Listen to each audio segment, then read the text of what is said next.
Good morning everyone. मैं सुरेश शर्मा उपस्थित हूँ क्लास 7 का लेसन नंबर 2 विद्वान पंडित का अंतिम पैराग्राफ लेके। तो आइए हम पढ़ते हैं लेसन नंबर 2 विद्वान पंडित।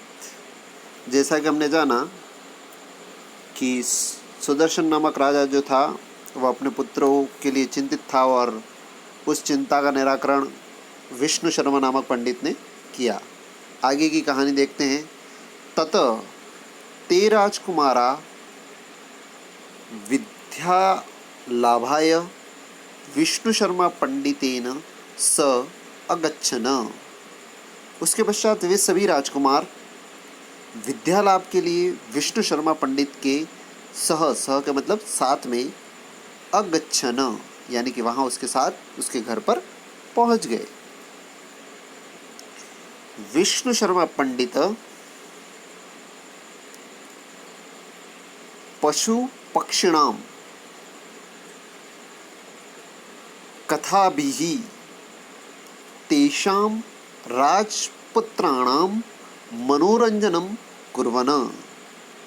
विष्णु शर्मा ने क्या किया कि उन पुत्रों को, जो राजा के पुत्र थे, उनको ज्ञानी बनाने के लिए पशु पक्षियों की कहानियाँ और उनकी कथाएं, इसके द्वारा राजा के जो पुत्र थे उनका मनोरंजन किया।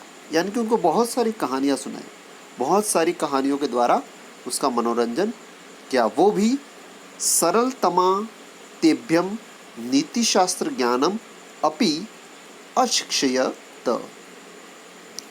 इस प्रकार सरल तरीके से उनको नीति शास्त्र का ज्ञान प्रदान किया। जैसे कि आपको विद्यालय के अंदर कहानी सुनाई जाती है और कहानी सुनाने के बाद उससे मिलने वाली शिक्षा के बारे में बताया जाता है, मॉरल बताया जाता है।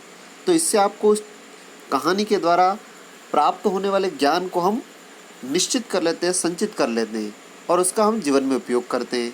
तो इसी प्रकार छोटी बड़ी अनेक कहानियाँ उनको सुनाई गई और उस कहानी को सुनाने के बाद धीरे धीरे जो उनके राजा के मूर्ख पुत्र थे उनकी समझ में कुछ बातें आने लगी। तो उनको कहानी के द्वारा मनोरंजन करने लगा।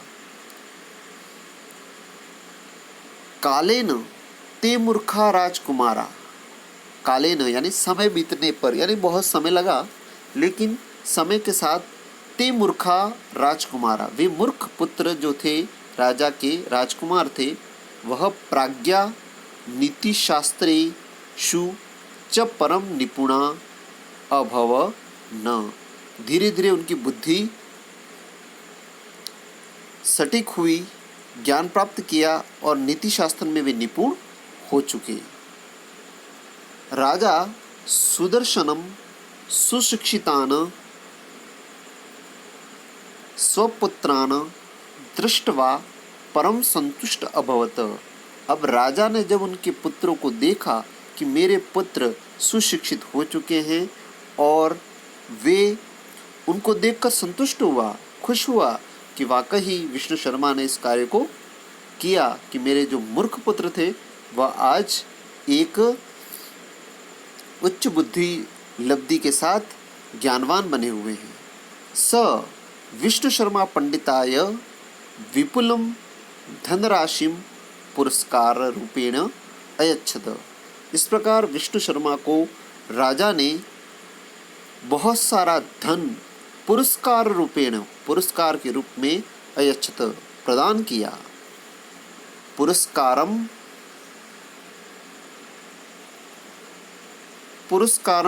प्राप्य, पुरस्कार को प्राप्त कर विष्णु शर्मा अति आनंदित अभवत, और पुरस्कार को प्राप्त करके विष्णु शर्मा बहुत ही आनंद को प्राप्त हुआ।